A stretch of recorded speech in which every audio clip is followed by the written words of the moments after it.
시청자 여러분 안녕하세요. 리츠맥 에너지 충전소 박소연입니다. 오늘은 6월 2일 화요일 오후입니다. 이번 주 날씨는 좀 맑지만 메르스 공포에 휩싸인 좀 가장 고비인 한 주인데요. 메르스 바이러스는 몸 밖으로 나올 경우에도 24시간 후면 사멸이 된다고 하기 때문에 손 씻기 같은 그런 위생 관리를 철저히 해주는 것이 가장 예방 방법이라고 합니다. 어느 뉴스에서 낙타고기를 먹지 않는 것, 낙타와 접촉 금지를 예방법으로 냈다고 해서 지금 굉장히 네티즌들의 원성을 사고 있는데요. 이런 평소에 위생 관리를 철저히 해주시고 또 면역력이 크게 떨어진 상태에서 메르스 바이러스를 만나면 감염되기 굉장히 쉽기 때문에 특히 이런 면역력이 약하신 중장년층 분들께서는 더더욱 건강관리, 평소 그런 식습관, 운동 같은 것도 유의해 주시길 바라겠습니다. 더불어서 오늘 하루도 주식 투자 잘 임해 주시고요. 좋은 수익 얻으시길 바라겠습니다. 네, 지금 제 옆에는 이성대 위원님 함께하고 계십니다. 안녕하세요. 네, 안녕하세요. 네, 6월에 우리 시작이 굉장히 험난하게 예측 불가하게 시작을 해서 우리가 6월 한 달에 대한 그런 계획을 들어보지 못했는데 6월 한 달은 어떤 마음가짐으로 주식시장이든 일상생활이든 어떤 마음가짐으로 임해주고 싶으신가요?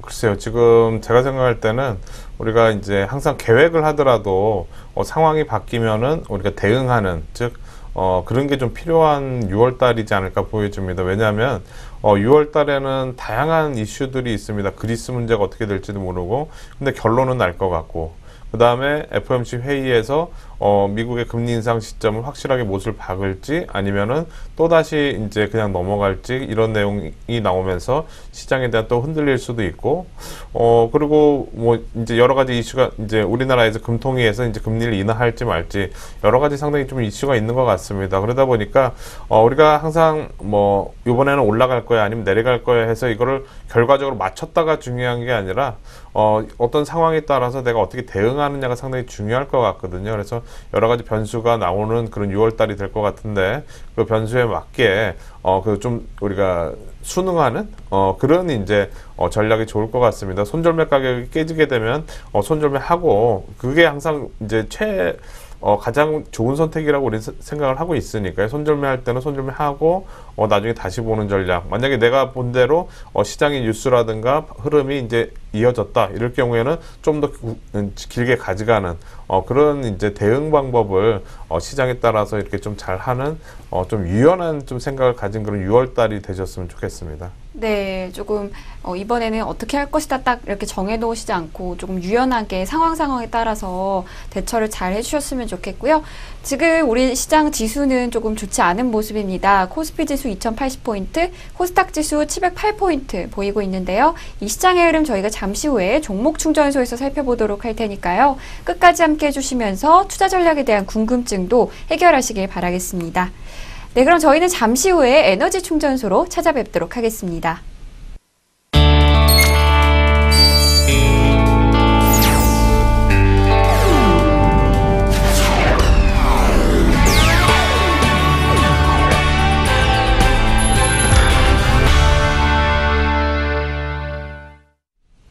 네, 지금 이 시간 핫클릭 키워드 시간입니다. 한 주 동안 주식 뉴스 가운데 좀 화제가 되는 키워드들을 소개해드리는 시간이죠. 국내 증시가 다가오는 긴축 발작 우려에 투자 심리가 위축되면서 코스피 지수가 지금 점점 계속 하락폭을 보이고 있는 그런 모습입니다.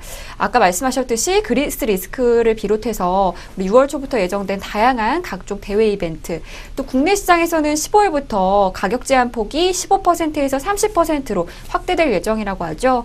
그런 중요 대내외 이벤트가 연달아 이어질 전망이어서 이에 대한 경계 심리가 조금 커지고 좀 투자 심리가 좀 위축되고 있는 그런 상황입니다. 그렇다면 오늘의 키워드, 여기서 바로 긴축 발작은 무엇을 의미할까요? 긴축 발작은요, 지난 2013년에 벤 버냉키 전 연준 의장이 처음으로 양적 완화 축소, 우리 테이퍼링 방침을 발표한 후에 신흥국의 통화 가치 그리고 주가 그리고 채권값이 대폭락하면서 그런 신흥국 증시가 굉장히 급락을 하면서 그런 상황을 지칭하는 단어가 긴축 발작인데요. 당시 이제 코스피 같은 경우에도 2013년 5월 22일 93.83에서 한 달 남짓 지난 그 6월 25일에는 1780.63으로 200포인트 이상 급락을 했었다고 합니다. 2013년이면은 얼마 전인데요. 네, 2년 전쯤인데. 그때 이후에 이제 코스피는 그 9월 10일 1994.06을 기록해서 긴축 발작의 여파에 벗어날 때까지 3개월 정도 부진한 모습을 보였다고 합니다. 굉장히 장기적으로 좀 우리가 그런 여파를 겪었었는데, 그래서 이런 긴축 발작이 2년 만에 재현 가능성이 제기되면서 흔히 우리가 공포지수라고 불리는 코스피 200 변동지수, V코스피 지수도 크게 상승을 했다고 합니다. 어제 코스피, V코스피 지수는요, 13.60을 기록해서 전장보다 1.01포인트 올랐고요. 또 지난 4월 6일 10.92에 머물렀던 이런 V코스피 지수가 지난달 27일에는 13.10을 기록해서 13선을 돌파한 이후 계속 높아지고 있다고 합니다. 이게 이제 공포지수니까요. 올라갈수록 안 좋겠죠. 우리가 좀 신흥국이라고 하기에는 좀 다소 좀 양호한 편이 아닌가 저는 생각을 하는데, 이렇게 긴축 발작의 증상을 보이는 이유가 뭘까요? 네. 일단 이 긴축 발작이라는 표현이 참 우리나라 표현으로는 좀 발작, 그렇죠. 네. 예, 그죠? 예. 이 텐트럼이라는 단어인데 원래 의미는 좀 나쁜 기분을 분출한다는 뭐 그런 표현이라고 합니다. 그러니까 네. 이제 테이퍼 텐트럼 이렇게 하게 되면 아까 말씀하셨다시피 2013년도 그 전까지 미국이 양적 완화를 통해서 돈을 계속 풀다가 드디어 이제 그거를 마무리해서 이제 푸는 것을 마무리한다는 그런 우려가 나오면서 그때 이제 그 지수가 급락하면서 이런 용어가 나왔는데요. 네. 어떻게 보면 이제 약간 표현상으로는 우리나라랑 약간 좀 안 맞는 부분도 좀 있는 것 같고 좀 네네. 다른 말로 좀 표현을 했으면 좋겠다라는 그런 좀 생각도 들고. 발작, 네. 네, 어쨌든 그 내용을 이제 한번 생각을 해본다면 그때 당시 계속 미국이 2008년도 금융위기 이후에 돈을 계속 이렇게 풀다가 처음으로 이제 벤 버냉키 의장이 돈 이제 푸는 것을 그만두는 발언을 이제 하다 보니까 시장에서는 유동성이 이제 더 이상 나오지 않을 거라는 그런 불안감 때문에 그때부터 이제 급락을 하기 시작을 했던 거죠. 네. 차트 흐름을 한번 보도록 하겠는데요. 그때 당시 차트 흐름 어떻게 움직였는지 한번 보도록 하겠습니다. 그때 당시 그 내용이 나오고 나서 이때 부분이었습니다. 보시면 그 내용이 나오고 나서 이제 밀리기 시작을 했는데요. 그때부터 해서 최근에 급락한 이런 폭이 1990포인트, 거의 2000포인트대서부터 해서 1770포인트대까지 급락했던 요때 시점을 우리가 볼 수가 있습니다. 즉, 어떻게 보면은 그때 그 내용이 나오고 나서도 잠깐 올라왔다가 오히려 더 이제 그 이후로 크게 급락하는 그런 모습이 보였습니다. 이때 상당히 저도 기억이 나는데 힘들었어요. 뭐냐면, 이제 화학 관련주, 석유화학 관련주들이 아주 급락을 했던 그런 상황이 됐었고, 이제 미국이 돈 푸는 것을 이제 줄이니까 앞으로 금리 인상도 될 거고, 그렇게 된다면은, 미국 달러화가 강세가 되면서 기타 신흥국들의 그런 지수가 상당히 안 좋아질 거란 그런 분위기가 상당히 높았습니다. 그러면서 이런 상황이 나왔고요. 근데, 지금 다시 이런 내용이 나온다는 것은 약간, 좀, 너무 이제 걱정이 앞서는 게 아닌가라고 저는 생각이 돼요. 왜냐면은, 이렇게 생각해 보시면 될 것 같아요. 미국이, 이제 돈을 계속 풀다가, 이제 줄인다는 발언을 했을 때, 그런 긴축 발작이라는 그런 이제 용어가 나오면서 한번 출렁거렸었고, 그 다음에 실제로 그 줄여가는 그 과정이 시작된 시점, 즉, 양적 완화를 축소하는 테이퍼링이 시작된 시점에서는 오히려 지수는 더 올라왔거든요. 네. 실제로 시작됐을 때. 그러면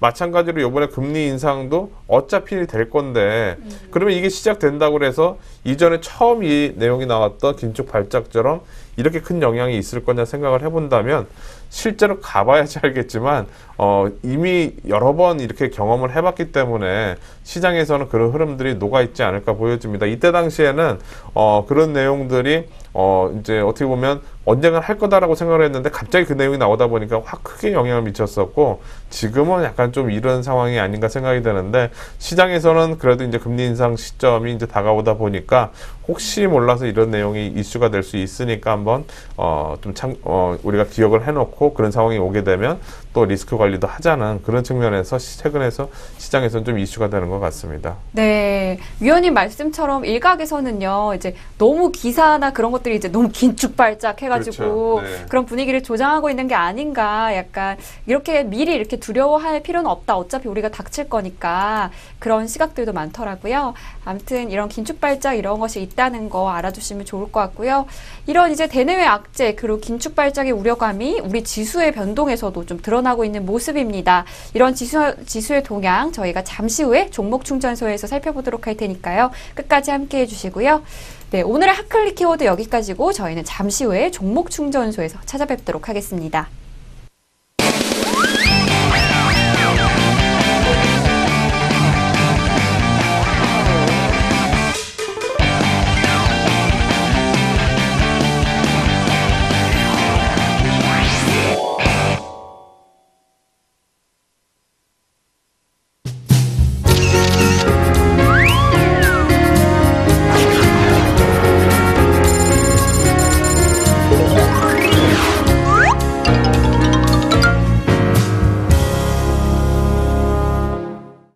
지금 이 시간 지수 동향 점검 시간입니다. 6월 들어서 코스피 지수 연일 좋지 않은 모습인데요. 어제에 이어서 오늘도 코스피 지수 지금 약세를 보이고 있고 코스닥 지수도 오늘은 하락 전환되고 있는 그런 상황입니다. 현재 2079포인트 코스피 지수, 코스닥 지수 708포인트 보이고 있는 모습인데요. 시장에 이렇게 복잡한 이슈가 많잖아요. 메르스뿐만 아니라 엔화 약세. 메르스 아직 백신도 안 나왔는데 지금 메르스 관련주들 엄청나게 지금 변동을 보이고 있고, 네, 그렇게 여러 가지로 시장에 지금 영향을 미치고 있는 상황인데요. 오늘 지수 어떻게 보시나요? 네, 기분 나쁘죠? 그죠? 6월 들어서 네. 어제도 12포인트 밀리고, 오늘도 22포인트 밀리고, 네. 과연 이렇게 밀릴 정도의 그 정도의 내용이 나왔나 생각을 해본다면, 딱히 그러지는 않을 것 같은데, 너무 과잉 반응한다는 그런 부분도 분명히 있습니다. 좀 이따 우리가 수급 상황을 살펴보겠지만, 딱히 주식을 누가 그렇게 많이 파는 건 아니에요. 근데 시장에서는 이렇게 상당히 큰 충격파로 다가올 정도로 시장이 좀 출렁거리고 있는 그런 상황이라고 볼 수가 있겠습니다. 메르스 관련돼서 지금 뭐 인터넷 포털이라든가 다음이나 네이버 이런 데 보면은 전부 다 메르스 관련된 기사죠. 네. 그러다 보니까 이게 시장 분위기가 괜히 막 그 공포감을 조성을 하는 그런 상황인 것 같은데, 어쨌든 빨리 조치가 돼야 될 것 같고, 그리고 대신에 이제 너무 언론이나 이런 데서는 너무 부풀려서 얘기 안 하는 그런 게 이제 좋을 것 같습니다. 네. 지금 전체적인 시장 상황으로 본다면 아주 중요한 그런 포인트에 있다고 볼 수가 있겠습니다. 즉 하락 추세로 완전히 전환이 되느냐, 아니면은 이제 상승 추세가 계속 유지가 되느냐라고 볼 수가 있겠는데요. 차트 흐름 한번 보면서 말씀드리도록 하겠습니다. 자, 지금 현재 종합지수 23포인트 가까이 밀리고 있는 상황인데요. 2078포인트를 기록을 하고 있습니다. 우리가 이걸 좀 확대해서 이렇게 놓고 본다면, 최근에 저점 라인 때, 지난번 올라왔다 막 급락했을 때, 그때 2067포인트 찍고, 그 다음에 2150대까지, 한 번에 이렇게 반등이 나오는 그런 모습이 나왔습니다. 보시면은 이렇게 나오고, 여기서 이렇게 나왔죠.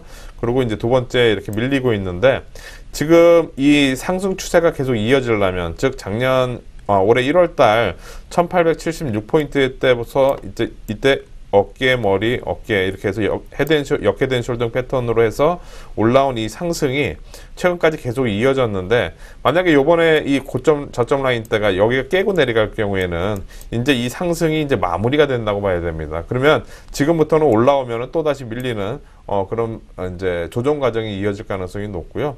그래서 오늘 2067포인트 라인 때, 오늘 요번 주 해가지고 이 라인 때 지지되는 게 상당히 중요한 포인트입니다. 대신에 이 라인 때가 안 깨진다, 즉 상승 추세에서는 저점이 안 깨지고 높아지는 그런 거니까, 못해도 옆으로 돌아서야 되니까 이 라인 때가 지지가 되고 올라오게 되면은 그래도 이제 크게 위에서 쌍바닥이 만들어지면서 올라올 수 있는 이런 기대감도 있습니다. 왜냐하면 우리가 지금 전체적인 상황이 다 안 좋은 게 아니라 괜찮은 여건들이 될 수 있는 것도 상당히 많습니다. 뭐 금리 인하가 될 수도 있고, 그리스 문제가 잘 해결될 수도 있고, 그다음에 미국의 이제 그 금리 인상 시점이 어떻게 보면은 좀 내년으로 또 넘어갈 수도 있고, 여러 가지 그 변수가 있는 상황이기 때문에 지금 이렇게 올라가게 될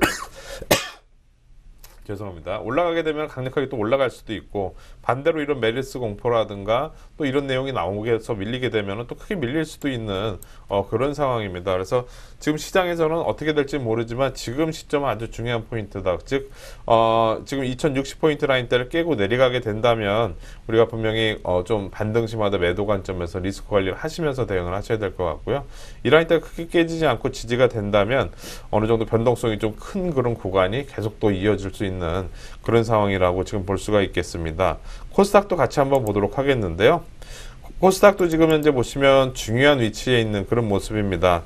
지금 최근에 고점 720포인트였는데 이 라인대 돌파를 지난번에 올라왔을 때 실패했죠.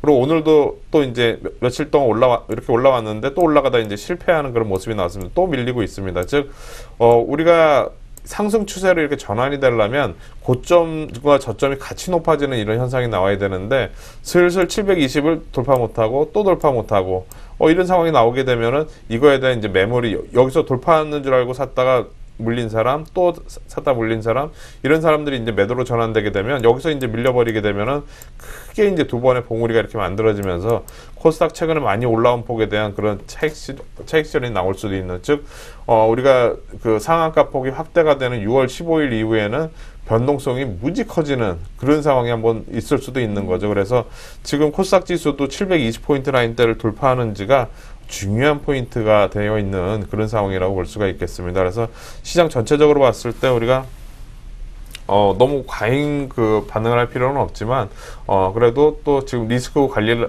또 어떻게 될지 모르니까 잘 그 리스크 관리를 했다가 항상 이런 위기 다음에는 또 기회가 오니까요. 아까 우리가 보여드렸던 긴축 발작이 나왔던 그때 시점에서 벤 버네케 의장이 발언하고 나서 V자로 올라가는 그런 모습이 그때 당시에 나왔습니다. 즉, 지금 현재로도 뭐 지금 그런 상황은 아니지만 이제 메르스라든가 이런 내용들이 또 금세 또 해소가 되는 그런 상황이 돼버리게 되면 관련된 종목들, 최근에 급락했던 종목들이 또 급반등이 나올 수도 있는 거니까 좀 유연한 사고를 가지고 대신에 지금 변동성은 좀 피하면서 리스크 관리 하시면서 시장을 좀 대응하시는 그런 전략이 좋을 것 같습니다. 네, 요즘이 가장 이제 조금 지수에 조금 유의를 해서 지켜보셔야 할 그런 타이밍인 것 같아요. 다음으로 우리 수급 상황 보도록 하겠는데요. 지금 안 좋은 지수를 반영하듯이 수급 상황도 계속 매도 행렬 이어가는 모습입니다. 코스피 지수 외국인은 107억, 기관은 2268억 매도하고 있고요. 코스닥 지수 외국인은 230억, 기관은 192억 매도하고 있는 상황입니다. 선물 보도록 하겠습니다. 선물 외국인은 현재 2133계약 팔고 있고요. 기관은 2806계약 사고 있는 그런 모습입니다. 오늘의 수급 상황 어떻게 보시나요? 네, 오늘 지금 현재 기관들이 매도를 상당히 많이 하고 있는데요. 네. 지금 현재 기관 매도 전체 2,200억 가운데 2,000억이 운수장비 업종, 즉 자동차 업종에 몰려 있는 그런 상황입니다. 지금 이러다 보니까 지금 시장이 뭔가 잘 버티다가 한 종목이 한 업종이 끌고 내려가니까 나머지 업종이 끌고 내려가는 그런 분위기가 시장이 좀 되고 있는 그런 상황이고요. 외국인들도 지금 운수장비 업종에서 590억 가까이 매도를 하면서 지금 시장에 안 좋은 그런 영향을 미치고 있습니다. 그러다 보니까 지금 뭐 선물에서도 외국인들이 매도로 전환이 되면서 시장 하락에 리스크를 관리를 하고 있는 그런 모습으로 보여지고, 코스닥에서도 차익 실현이 나오는 것 같습니다. 코스닥에서 외국인들이 220억 가까이 매도하고 있고 기관들도 198억 매도하면서 시장의 그런 불안을 좀 피하고 있는 그런 상황이라고 볼 수가 있겠습니다. 지금 외국인들이 전체적으로는 뭐 80억 정도밖에 팔지를 않고 있기 때문에 딱히 뭐 크게 이제 부담이 없을 수는 있지만 지금의 이슈가 되는 뭐 엔화 약세라든가 메르스 부분이 어느 정도 해소가 되는 그런 과정이 나와야지 그 다음에 이제 판단을 할 수 있을 것 같습니다. 지금 기관의 매도는 한 업종에 아주 편중되어 있는 상황이기 때문에 만약에 전체적으로 시장이 망가질 것 같으면 다른 업종에서도 골고루 매도가 나와야 되는데 한 업종만 매도가 나온다는 것은 딱히 우리가 지수를 보기보다는 어떤 이슈 때문에 지금 밀리는 상황이다라고 이렇게 해석을 해볼 수가 있고요. 그래서 이런 상황들이 언제 좀 해소가 되는지 잘 보고 변동성이 좀 커질 수 있는 그런 수급이 되고 있다라고 정리해 볼 수 있겠습니다. 네, 감사합니다. 이번에는 글로벌 시장 점검해 보도록 하겠는데요. 오늘 새벽 뉴욕 증시와 유럽 증시 상승 전환한 모습입니다. 전일 하락에서 낙폭이 좀 멈춘 그런 모습이었는데요. 그리스 문제가 아직 결론이 나지 않았는데 어떻게 될지 자세한 글로벌 시장 전해주시죠. 네, 오늘 새벽에 미국 시장은 좀 혼조세였습니다. 그러니까 혼조세 전일 좀 급락을 했었기 때문에 많이 파진 폭에 대해서 약간 반등하는 정도. 네. 그리고 아직 그리스 문제가 결론이 안 나고 미국의 금리 인상에 대한 그런 우려도 언제 될지는 모르는 그런 불확실성이 남아 있는 상황이기 때문에 시장이 이거를 완전히 악재로 받아들이지는 않고 또 호재로 받아들이지도 않으면서 거래량이 좀 감소하면서 소폭 상승해서 마감하는 그 정도의 미국 시장이었다고 볼 수가 있겠습니다. 미국 시장은 딱히 크게 변동은 없는데 저는 그저께 밀린 폭에 대해서 오늘 새벽 이제 어제 밀린 폭에 대해서 오늘 또 반등이 나왔는데 우리 시장은 완전히 너무 큰 충격파가 지금 다가오고 있는 이런 상황들이죠. 그래서 우리나라의 지수의 변동성이 여러 가지 이슈에 의해서 많이 크게 적용이 되는 것 같고, 글로벌 시장에서 미국이라든가 유럽은 아직까지 그 상승 추세에서 옆으로 좀 힘을 모아가는 그런 과정, 즉 방향을 정하기 위한 그런 힘을 모아가는 과정이 계속 좀 진행이 되고 있다라고 정리해 볼 수 있겠습니다. 네, 감사합니다. 이번에는 아시아 시장으로 넘어가 보도록 하겠습니다. 중국의 변동성 점점 커지고 있는 그런 모습인데요. 며칠 전에 6%대 급락해서 오늘은 또 4% 넘게 급등한 모습이에요. 아시아 시장 전체가 지금 좀 변동성이 우리나라도 그렇고요. 커지고 있는 모습인데 오늘은 아시아 시장 어떤가요? 네.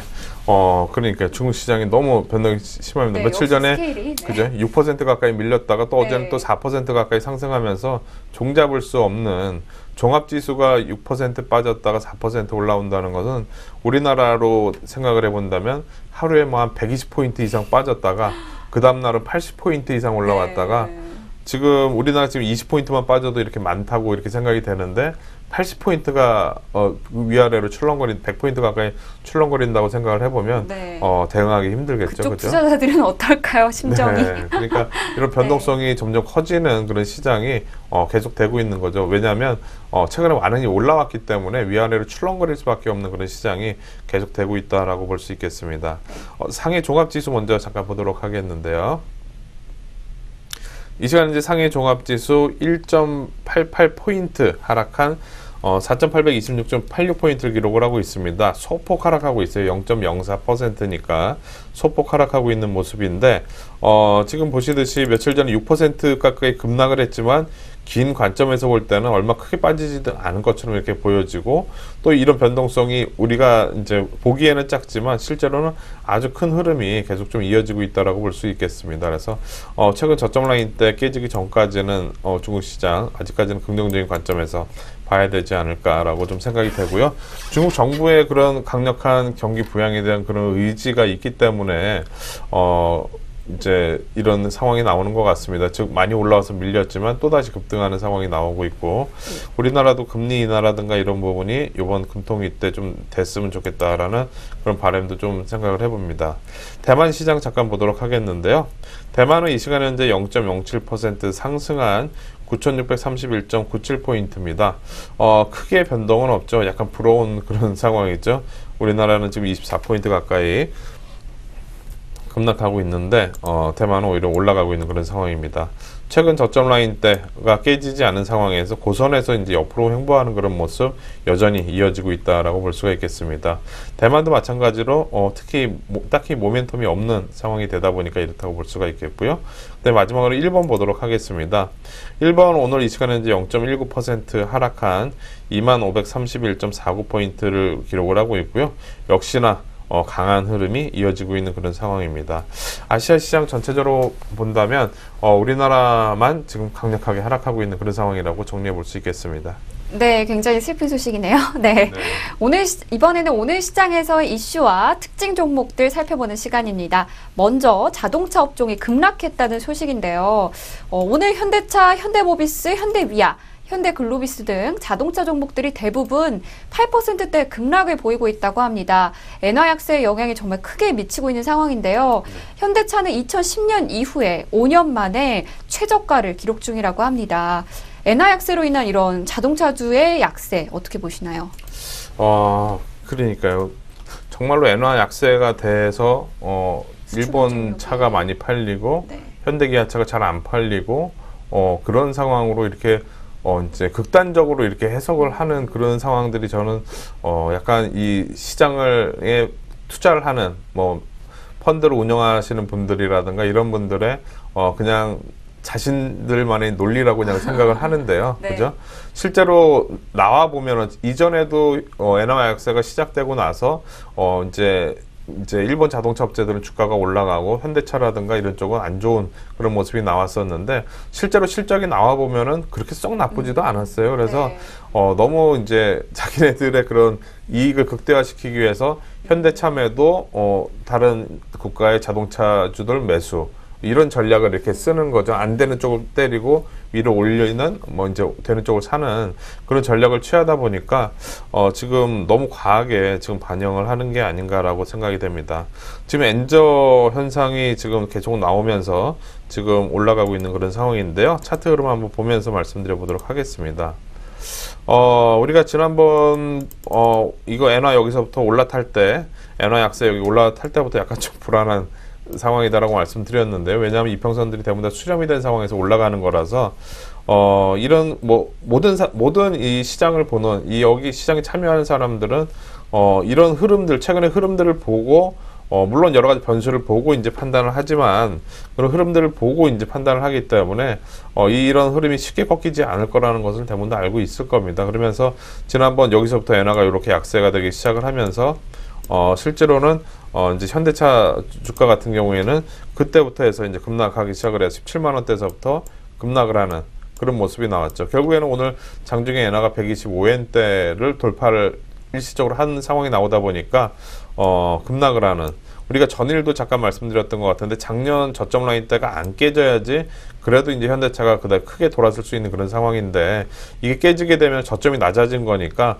긴 관점에서 하락 추세가 계속 진행이 되고 있는 겁니다. 그렇게 되면은 현대차 같은 경우에는 올라오면은 또 다시 밀려서 바닥을 만들기까지는 시간이 되게 오래 걸리는 그런 상황이 될 수밖에 없는 상황이 돼버렸습니다. 즉 하락 추세가 계속 지금 이어지고 있는 그런 상황인데요. 뭐 상당히 좀 안 좋은 그런 상황들이 계속 좀 이어지고 있는 것 같습니다. 그래서 너무 과하게 이렇게 반응을 하는 게 아닌가라고 좀 생각도 됩니다. 그래서 뭐라 그래야 될까요? 좀 우리가 좀 펀드멘탈을 보고 원래 이제 내용이 괜찮은 종목들은 이제 펀드멘탈은 이제 기본적인 자산 가치라든가 이런 것들이 어느 정도 되어 있는 한은 일시적인 그 실적 악화에 대한 그런 우려감 이런 부분들은 오히려 그런 게 나올 때가 저점인 경우가 많았기 때문에 돌아서기까지는 시간은 걸리겠지만 그래도 어느 정도 지금 빠지는 건 너무 과하게 빠진다라는 그런 생각이 좀 듭니다. 네, 과하게 빠지는 게 아닌가 약간의 우려감도 들긴 하는데요. 이번에는 바이오와 제약주입니다. 오늘 메르스 3차 감염 얘기가 나오면서 코스닥의 바이오 제약주들이 급등하고 있는 그런 상황인데요. 오전에는 상한가가 40여 개나 나올 정도로 강한 모습이었습니다. 테마주 성격의 움직임이 좀 나타나는 그런 모습인 것 같은데요. 반면에 이제 코리아나라든지 아모레퍼시픽 같은 그런 중국 시장의 진출에 대한 기대감이 큰 그런 일부 메르스 피해 종목들의 하락폭은 점점 커지고 있는 그런 모습입니다. 지금 상황 어떻게 보시나요? 네, 지금 코스닥에서 상한가 종목들이 계속 늘어나고 있는 네. 그런 상황인 것 같습니다. 뭐 이제 바이오 그리고 제약, 뭐 이제 예를 들어서 뭐 마스크, 뭐 이런 거 만드는 뭐 네, 다양한 저부터가 샀거든요. 네, 네. 그죠? 다양한 그런 이제 그 관련된 종목이라고 생각되는 종목들은 강하게 올라가고 있는 상황입니다. 이렇게 생각해 보시면 될 것 같아요. 시장의 유동성은 되게 풍부한데, 우리 어저께 유동성 얘기했죠, 네. 그죠? 돈은 많은데, 지금 그 돈은 항상 모멘텀을 쫓아가거든요. 근데 지금의 이 메르스가 우리한테는, 국민들한테는 되게 위기라고 생각이 되는데, 주식 시장에서는 또 그거에 대해서 수혜를 받는 업종에 대해서는 이거 기회라고 생각이 되기 때문에 돈이 글로 이제 확 몰려가는 거죠. 네. 그러면서 이제 관련된 종목들이 딱히 별로 관련도 없는데도 불구하고 이렇게 다양한 종목들이 상한가가 들어간다는 것은 그만큼 시장에 돈이 또 많다는 것을 또 보여준다고 볼 수가 있겠습니다. 그래서 지금 이 상황들이 지금 나오면서 이제 강하게 올라가는 그런 종목들이 많이 나온다고 볼 수가 있겠고요.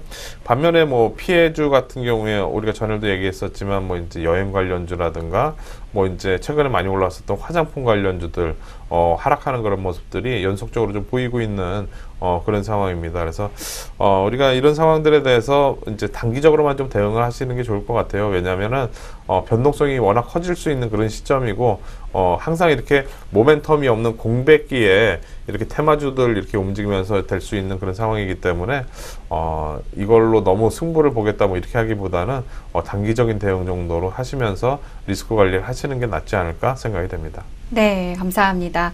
오늘 지수는 하락하고 있는 반면에 최근 지수와 같이 움직이던 우리 증권주들은 대부분 플러스를 유지하고 있어요. 지난 4월 이후에는 좀 강하게 올랐었다가 최근 들어서 좀 주가가 안 좋았었는데 오늘 다시 좋은 흐름 보이고 있는 모습입니다. 이유가 뭘까요? 네, 증권주들이 아까 점심때 정도까지만 해도 플러스가 나오다가 또 다시 마이너스. 예, 지금 플러스 나온 것도 있고 마이너스 네. 나온 것도 있고 혼조세를 보이고 있습니다. 네. 지금 지수가 23포인트 가까이 밀리다 보니까 종목들이 약간 상승이 폭이 좀 둔화되는 그런 상황인 것 같은데요. 네. 아마도 오늘 아침에 뭐 여러 증권사에서 나온 그 내용 때문인 것 같습니다. 우리나라 수출이 계속 감소하는 그런 모습이 나오고 있는데요. 5개월 연속 이제 계속 감소하고 있는 그런 모습입니다. 물론 유가가 많이 빠진 그런 상황들이 이제 좀 이제 영향을 좀 미쳤다고 뭐 이렇게 얘기를 하고 있는데 그래도 어쨌든 지금 현재로서는 이제 우리나라가 중국이라든가 이런 데는 계속 금리 인하를 하고 경기 부양에 대한 의지를 보여줬는데 우리나라는 지난 3월 달에 하고 아직까지 어떤 그런 내용이 나오고 있지 않기 때문에 이번에 6월 달에는 금리 인하를 할 가능성이 높다라는 분위기가 대부분 증권사에서 계속 얘기가 나오고 있습니다. 그러면서 지금 현재 오늘 아침에 어태에서 증권주들이 좀 강하게 올라가는 그런 상황이 됐던 것 같습니다. 왜냐하면 지난 3월 달에 금리 인하를 하고 나서 증권주들이 급등하는 걸 한번 봤거든요. 그러니까 다시 이제 또 그런 내용이 나오다 보니까 최근에 지수도 좀 어느 정도 빠졌고 증권주들도 조정이 어느 정도 나오다 보니까 오늘 이제 아침부터 좀 상승이 했다가 지수가 밀리니까 다시 쫓아 밀리는 네. 그런 상황이 좀 되는 것 같습니다. 어쨌든 변동성이 좀 커지는 그런 상황에서 6월 11일 날 금통위에서 금리 인하가 된다면 증권주들 다시 한번 올라갈 수 있는 그런 모멘텀이 될 수도 있기 때문에 우리가 그 시점과 이제 그 결과와 잘 보고 증권주들의 뭐 매매 타이밍도 한번 잡아봐도 되지 않을까 생각이 됩니다. 네, 마지막으로 삼성전기입니다. 오늘 삼성전기 주가 강하게 올라가고 있는 모습인데요. 얼마 전에 시청자들의 종목 상담에서도 문의를 주셨던 종목이었던 것 같아요. 최근 주가 흐름이 좀 안 좋아서 걱정 많이 하셨을 텐데 이틀 연속 강하게 올라가고 있는 그런 모습입니다. 오늘 뉴스에는 비주력 사업을 분사한다는 소문이 돌았는데 어떤 내용인가요? 네, 삼성전기 상당히 좀 재미있다고 그래야 될까요? 아니면은 뭐 너무 인위적이다라고 그래야 될까요? 주가가 네. 뭐 위아래로 많이 출렁거리는 그런 상황이 나오고 있습니다. 얼마 전에 6만 원대가 깨질 때는 모 증권사에서 하반기 이익이 안 좋을 거다라는 그런 이제 전망이 나오면서 급락했었거든요. 네. 근데 그 다음 날 다른 증권사에서는 하반기 이익이 더 좋을 거다라는 그런 내용이 나오면서 또다시 어제 이제 급등하는 상황이 나왔고, 근데 오늘 같은 경우에는 또 이제 회사 내에서 주력 사업이 아닌 부분을 분사를 할 수도 있다라는 그런 소문이 돌면서 오늘 강하게 올라가는 그런 상황이 나오고 있습니다. 즉 최근에 추세가 6만 원대가 저점 라인, 6만 1천 원대가 저점 라인 때였었는데 그 라인 대를 깨고 내려가는 그런 안 좋은 리포트가 나왔다가 그 다음날 또 반대로 좋은 리포트가 나왔다. 그러니까 우리가 뭐를 신뢰를 해야 될지, 그죠? 모르는 그런 이제 증권사들의 어제도 뉴스에 나오더라고요. 증권사 리포트가 네. 너무 매일매일 다르다고. 그죠? 전부 다 의견도 다르고 네. 막 이렇게 하다 보니까 어느 장단에 우리가 그거 맞춰서 해야 될지 모르는 좀 그런 안 좋은 부분도 좀 있는 것 같습니다. 어쨌든 오늘 뭐 이제 그 6시까지 해서 공시를 한다고 그랬는데요.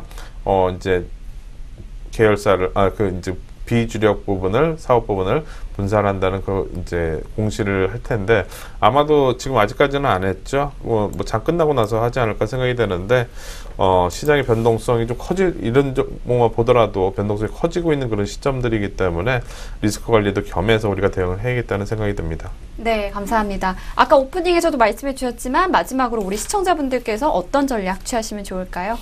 네. 지금 시장의 위아래로 출렁거리는 변동성, 즉 지금 같은 경우 아래로 이렇게 밀리는 이런 상황들이 누구한테는 위기가 되지만 또 누구한테는 또 기회가 되는 그런 상황인 것 같습니다. 즉, 엔화 약세가 지금 뭐 현대차라든가 이런 걸로 공매도를 하고 있는 기관들이라든가 이런 데는 분명히 이익이 될 테니까 그걸 가지고 있는 개인들한테는 분명히 안 좋은 그런 상당히 기분 나쁜 그런 장이 계속 좀 지속이 되고 있는데요. 그 이후에는 지금 그 이후에는 모멘텀이 지금 없기 때문에 그런 것 같습니다. 즉 실적에 관련된 모멘텀이 나오려면 그래도 6월 중순 이후에 한 7월 달 정도 돼야지 실적 발표하면서 이제 기대감 때문에 올라간 상황이 나올 텐데 지금 아직까지 그런 모멘텀이 없는 상황이고 시장의 불확실성이 계속 있는 그런 상황이다 보니까 그리스 문제라든가 다양한 그런 문제가 있다 보니까 그 공백을 이용을 해서 지금 주가 위아래를 많이 출렁거리고 있습니다. 그래서 종목들 대응하시더라도 제가 며칠 전부터 계속 말씀드렸지만 아직까지는 좀 단기로 좀 대응하시는 게 좋을 것 같고 뭔가 확인하는 그런 과정이 된다면 어느 정도 아까 말씀드렸던 이슈가 좀 나와서 그게 이제 어느 정도 결론이 나오게 된다면 그때는 종목들을 한번 대응을 해보셔도 괜찮지 않을까 생각이 됩니다. 네, 이런 위원님의 말씀 잘 참고하셔서 잘 대응하실 수 있길 바라겠습니다. 저희는 잠시 후에 시청자들의 종목 상담과 함께 찾아뵙도록 하겠습니다.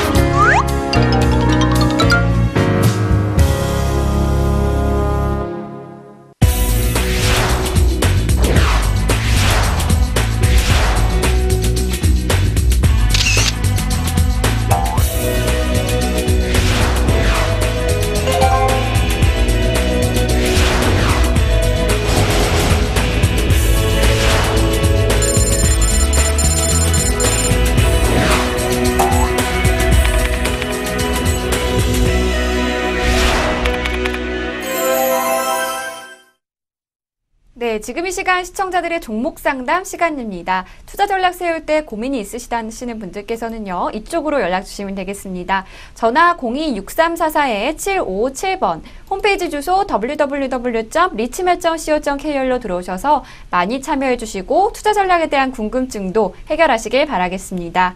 네, 첫 번째 종목 상담은 전화 연결이 되어 있는데요. 전화 지금 연결되어 있나요? 네, 여보세요? 예. 네, 안녕하세요. 예, 안녕하십니까. 네, 어디 사는 누구세요? 예, 울산에 있는 전정수입니다. 네, 용산에 계시는 전종수님 반갑습니다. 예. 네, 반갑습니다. 예, 네, 반갑습니다. 어떤 종목을 얼마에 매수를 하셨나요? 그 아비스타, 아비스타라는 종목이고요. 예. 저거면, 한 2주 전에, 2주 전에. 저거면, 이제 6,280원에, 네, 예. 6,280원에 혹시 비중은 어떻게 되시나요? 한 55% 정도 됩니다. 55% 정도. 아비스타라는 종목을 6,280원에 2주 전에 55%로 매수를 하셨네요. 어떤 예, 고민이 있으신가요? 아니, 그래서 요새 전번에 뭐 중국 저거로 아동복 수출하고 저거는 올해 1분기에 적자해도 2분기에는 실제 좋고다면서 절망 굉장히 낙관적으로 샀는데 자꾸 주가가 밑으로 내려가니까 마음도 네. 불안해가지고. 아이고, 불안하셨겠어요. 제가 지금 네. 위원님 지금 바로 연결해 드릴 테니까 위원님과 한번 말씀 나눠보세요. 네. 예. 네, 시청자님 안녕하세요. 예, 안녕하십니까. 네, 수고 많습니다. 예, 이거 주가가 좀 많이 빠져가지고 좀 마음고생이 많이 심하실 것 같은데요. 예. 지금 이 종목 처음에 사실 때, 예. 이제 주변에서 어디 뭐 얘기를 듣고 사신 건가요? 아니면은 뭐 시장의 뭐 뉴스라든가 이런 거 보고 매수를 하신 건가요? 제일 첫째는 이제 뉴스는 보고, 그래, 저 밑에 가서, 저 증권 전문가, 네. 그거 가서 좀 들으니까, 네. 1분기는 실적이 안 좋아도 2분기 이상 가면 중국의 의료 고가품이래 가지고, 네. 비중이 좋다 하면서 또 방송에도 자주 가는 말이 한 번씩 나오더라고요. 그래서 이제 투자를 했는데. 예, 알겠습니다. 지금 좀 상당히 좀 오늘도 지금 좋은 분위기는 아닌 것 같은데요. 알겠습니다. 제가 이 전화를 끊고 방송을 통해서 상담해 드리도록 하겠습니다. 예, 잘 들어주시기 바랍니다. 예. 네. 자, 아비스타 지금 현재 주가가 5,550원인데요. 지금 6,280원에 매수하셨으니까 벌써 한 10% 이상 지금 손실이 나고 있는 그런 상황이시고 이 종목이 작년까지만 해도 주가가 그렇게 좋지를 않았었어요. 작년 말에 실적이 좀 안 좋은 그런 부분이 나오면서 급락을 했다가 지금 올해 초부터 해서 이제 강하게 올라오는 그런 모습이 나왔습니다. 이제 해외에 진출한다는 그런 내용이 나오면서, 즉 이제 해외 이제 최대 전자 상거래 업체죠, 알리바바를 통해서 이제 거기에 이제 들어간다는 그런 내용이 나오면서 그때 당시 주가가 4,000원대에서부터 8,000원대까지 강하게 올라왔었죠. 그리고 좀 전에 우리 시청자님께서 말씀해 주셨다시피 중국 관련된 그런 진출에 대한 기대감이 좀 많이 있는 것 같습니다. 즉 최근 뭐 뉴스 나온 거에 보면은 뭐 이제 보셨겠지만 뭐 올해 원래 이제 매장이 한 90개 정도 되고 올해 내에는 100개까지도 이제 늘리는 그런 이제 전략을 계속 취하고 있는 그런 상황이라고 볼 수가 있겠는데, 지금 시장 분위기가 우리가 생각을 해본다면 최근에 중국 관련된 그런 종목들이 뭐 화장품 관련주라든가 이런 종목들이 급등하는 모습이 나오다 보니까 중국에 뭔가 진출을만 한다고 해도 관련된 이제 대부분의 업종들이 급등하는 그런 모습이 나왔었습니다. 그래서 아마도 이쪽 이제 우리가 의류 쪽이라든가 이런 의류 쪽 같은 경우에는 물론 이제 중국에 진출해서 거기서 이제 성공을 하게 되면은 아주 이제 큰 시장을 통해서 우리가 수익을 많이 얻을 수 있으니까 이 회사가 주가가 올라갈 수 있겠다라고 좀 생각을 할 수 있지만 이미 이제 최근에 화장품 업체들도 많이 올라왔다가 약간 꺾이고 있는 그런 부분이죠. 그러니까 중국에 대한 그런 기대감이 있었던 종목들이 좀 꺾이다 보니까 이 종목도 마찬가지로 중국에 대한 그런 기대감은 있는데 어느 정도 같이 동반해서 꺾이는 그런 상황인 것 같습니다. 그래서 그런 기대감이 약간 좀 줄어든 부분이 첫 번째 지금 밀리고 있는 그런 상황인 것 같고요. 실적 우리가 그리고 중국에 지금 매장을 계속 이렇게 늘리고 뭐 이렇게 하다 보면 돈이 많이 들어가겠죠. 작년 같은 경우에는 그래도 흑자였었는데 올해 1분기 때 이제 9억 적자로 이렇게 된 걸 보니까 아마도 이제 투자를 많이 하면서 실제로 이익은 나진 않는 그런 상황인 것 같습니다. 우리가 뭐 매장을 많이 늘리는데 비용 많이 들어가고 뭐 이제 투자하고 이렇게 하다 보니까 이런 상황들이 진행이 되면서 성장성은 있었는데 여태까지 올라온 건 성장성 때문에 올라왔었는데 그 성장성이 이제 줄어들고 이 회사의 실적은 빨리 개선이 되지 않는 이런 상황들이 지금 밀리는 그런 원인이 좀 되는 것 같아요. 그래서 지금 어떻게 보면 손절매를 지금 반등시 저는 손절매를 좀 하고 나중에 좀 다시 보시는 그런 전략이 좋지 않을까 생각이 되는데요. 왜냐하면 그 기대감은 있는데 그에 대한 기대감이 반영되려면 시간이 좀 오래 걸릴 것 같습니다. 그래서 반등시 매도 관점에서 대응하시는 게 좀 좋다고 생각이 되고, 차트로 한번 보도록 하겠습니다. 지금 아비스타가 지금 최근에 4월 말에 이제 최고가가 나왔었는데 8,000원대 찍고 나서 밀리는 이 과정에서 아마 사셨던 것 같아요. 이때 밀릴 때 이때 정도. 왜냐하면은 계속 밀리면은 또 올라가고 밀리면 올라가고 또 다시 밀리면 올라가고 하니까 또 밀렸을 때 이제 올라갈 거라고 생각을 하시고 아마 매수를 하셨던 것 같습니다. 근데 그 라인대가 이제 깨진 거죠. 중요한 거는 뭐냐면은 이 상승 추세, 즉 지난 4,600원부터 시작해서 8,000원대까지 올라왔던 이 저점이 높아지면서 이렇게 올라왔던 상승 추세가 이제 하락 추세로 이제 전환이 됐다는 거죠.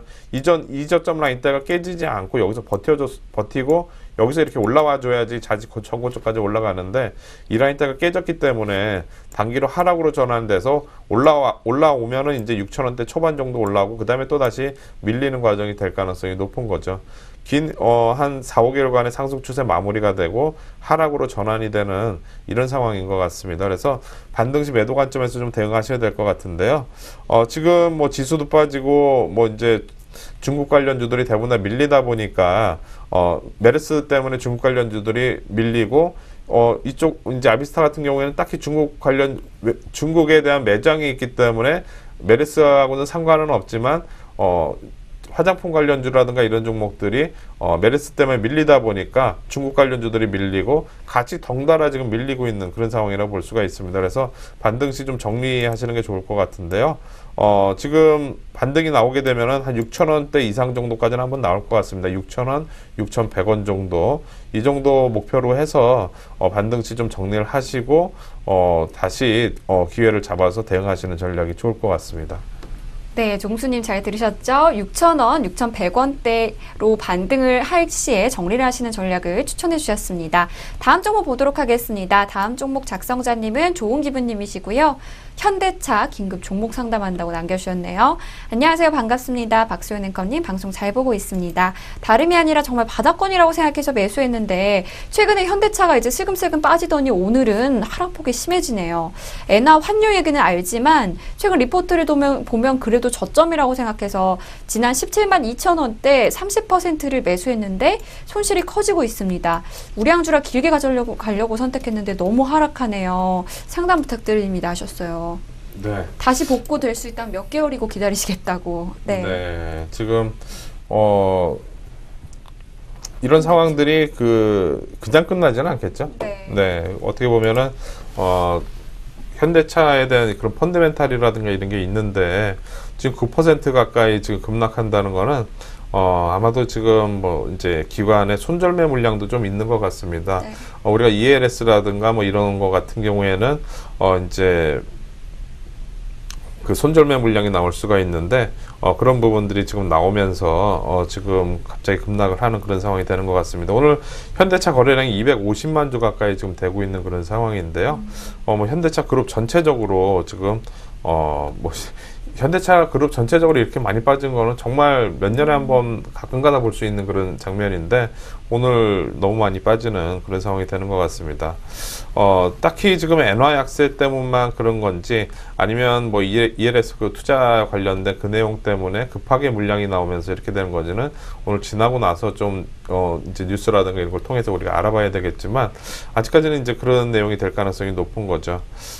단기적으로는 저는 기다려 보시는 그런 전략이 저는 좋다고 생각이 됩니다. 왜냐하면 우리가 그래도 다른 종목도 아니고 현대차인데 이런 종목들에 대한 이제 펀드멘탈이라든가 이런 것이 훼손이 되지 않는 그런 상황에서 단기적인 그런 수급적인 이슈라든가 딱히 크게 영향이 있을지 모르는 엔화에 대한 그런 우려가 지금 너무 과하게 저는 반영이 됐다고 보여집니다. 그래서 단기적으로는 좀 기다리시는 그런 전략이 좋을 것 같고요. 차트 흐름 보면서 말씀드려 보도록 하겠습니다. 지금 대신에 이제 손절매라든가 이런 걸 혹시 고려를 하신다면, 최근에 저점 라인 때 15만원 라인 때였는데요.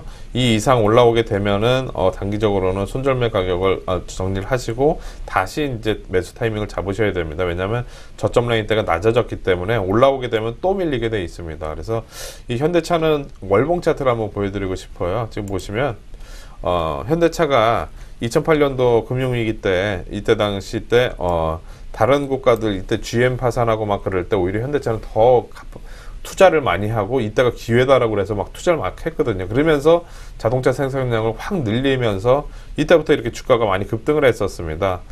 그러면서 이제 그때 당시 일본발 지진이었나요? 일본 지진 나면서 현대차가 또다시 이제 일본 차들이 생산이 힘들어지다 보니까 기회를 얻으면서 재차 다시 상승이 나오면서 올라왔었고 그때 당시 이제 27만 원대 기록을 한 그런 모습이 나왔는데 큰 월봉 차트니까 아주 긴 관점에서 본 거죠. 근데 보시면 고점이 계속 이렇게 높아지는 상황이 나오다가 어느 순간 이제 고점이 낮아지는 그런 상황이 나오죠. 그죠? 고점이 낮아지고 또 낮아지고 또 낮아지고 지난번 우리 컴투스 볼 때도 말씀드렸죠. 그러면서 봉우리가 크게 하나, 둘, 셋 즉 헤드앤숄더형이죠. 어깨, 머리, 어깨가 나오고 나서 밀리는 거 전저점 라인 때도 깨지는 거기 때문에 현대차에 대한 그런 하락 추세는 좀 더 이어질 가능성이 높습니다. 대신에 이제 어느 정도 펀드멘탈이 있기 때문에 재차 다시 올라올 가능성은 있는데 중요한 건 뭐냐면 이제 밀리고 있기 때문에 이 올라오는 과정까지가 시간이 좀 오래 걸릴 거라는 거죠. 올라올 수는 있는데 시간은 오래 걸리는 그런 종목이 되지 않을까 보여지고요. 단기적으로 대응을 하신다면 15만 원대 이상 올라오게 되면 정리하고 다시 한번 싸게 사놓는 그런 전략도 나빠 보이지는 않다고 생각이 됩니다. 네, 다음 종목 바로 보도록 하겠습니다. 작성자 활화산 2님께서 남겨주셨고요. 바이오 업종인 파루를 지난 4,000원에 샀는데 매우 급등하고 있다. 메르스테마주라고 해서 차트도 좋고 얼떨결에 들어갔는데 단기간에 수익이 나네요. 너무 급등하니까 언제 팔까가 고민이라고 말씀하셨어요. 네. 어떻게 보세요? 지금 파루가 지금 상한가 잔량이 한 170만 주 가까이 되고요. 그 다음에 거래량은 지금 29만 주 정도 되어 있는 그런 상황입니다.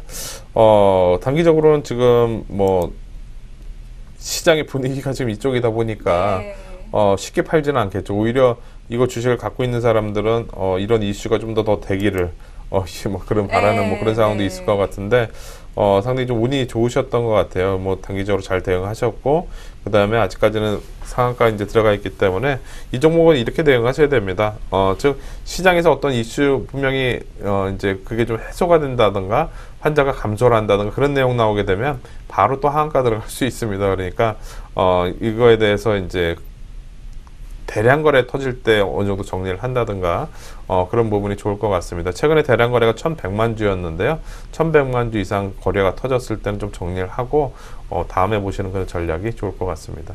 네, 1,100만 주 이상 터지게 되면 정리하신 전략 추천해 주셨습니다. 상담들 많이 해주고 계신데요. 상담 방법 다시 한번 알려드리도록 하겠습니다. 전화번호 02-6344-7557번, 홈페이지 주소 www.richmap.co.kr로 들어오셔서요. 많이 참여해 주시고 투자 전략에 대한 궁금증도 풀어나가시길 바라겠습니다. 네, 저희가 준비한 소식은 여기까지입니다. 저희는 내일 이 시간에 다시 찾아뵙도록 하겠습니다. 시청해주신 여러분 고맙습니다.